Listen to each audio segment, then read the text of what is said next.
Hi, so today I'll be talking about tessellations. So what is a tessellation? It's essentially a tiled pattern. So the simplest example just involves shapes. For example, you can see here hexagons can tile with each other. You can also tile different groups of shapes together. So the type of tessellation you've probably seen before are actually of more recognizable objects, so the shapes are more complicated. For example, here there's one of a butterfly and here of a fish. So if you've looked at tessellations before, you've probably heard of M.C. Escher. He was an artist in the 20th century and he did a lot of art inspired by math. Some of his most recognizable works are his tessellations. So he experimented with a lot of different types. The simplest would be one object translated, for example here with the Pegasus, and then he also had some where he experimented with two objects, such as this fish and this bird tessellation. He even rotated motifs, such as here with the lizard.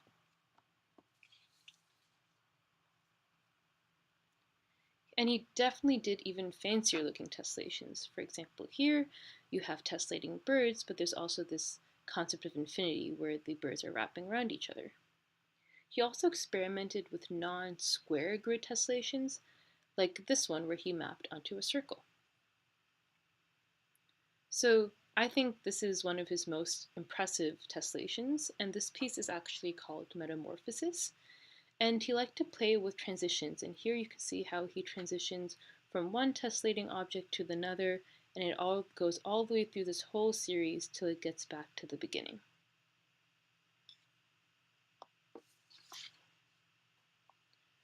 So, as a material scientist, why are tessellations interesting?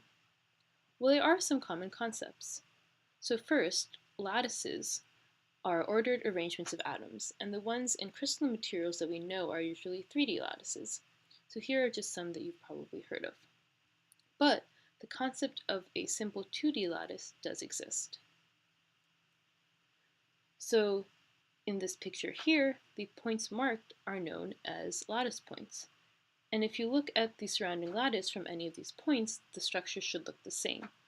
And lattice points are also a concept in 3D lattices. So when you translate by a lattice vector, which are the arrows marked, you get to another lattice point, and the structure should look the same. So that's just an example of translational symmetry. So the concept of lattice points and translational symmetry does apply to tessellations.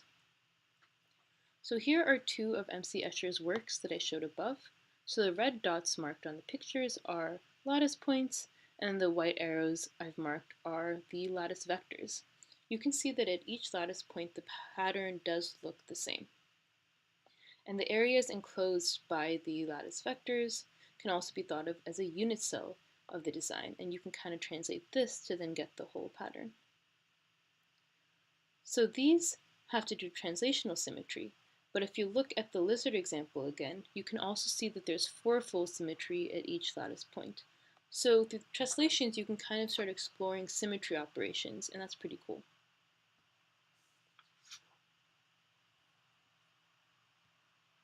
So the code I've worked on allows you to draw 2D tessellations in Mathematica with different unit cell shapes. So the three that I've kind of built out are for a square, a rhombus, and a hexagon. So first for the square example, the way the drawing tool works is you can draw within the black and gray lines by holding down your mouse and dragging, and when you go outside the unit cell, it should translate the image back inside the unit cell. So let me just draw a little something and then we can see how it looks when it's tessellated. So I'm going to take this image, tessellate it, and here you can see a tessellation of the image over the square grid. So the rhombus here works pretty similarly. So first I draw something, so let's say just a spiral of some sorts. Then I actually right click and I will run my bit of code that tessellates it. And here you can see the tessellation that it produces.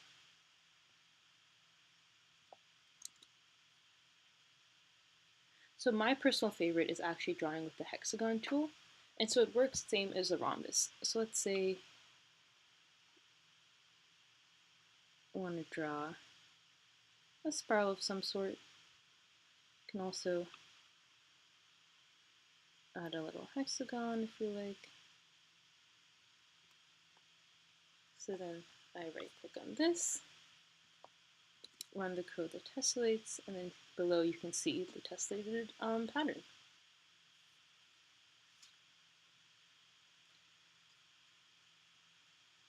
So just to show you the type of stuff you can do, here are some examples of things I've drawn with the tool.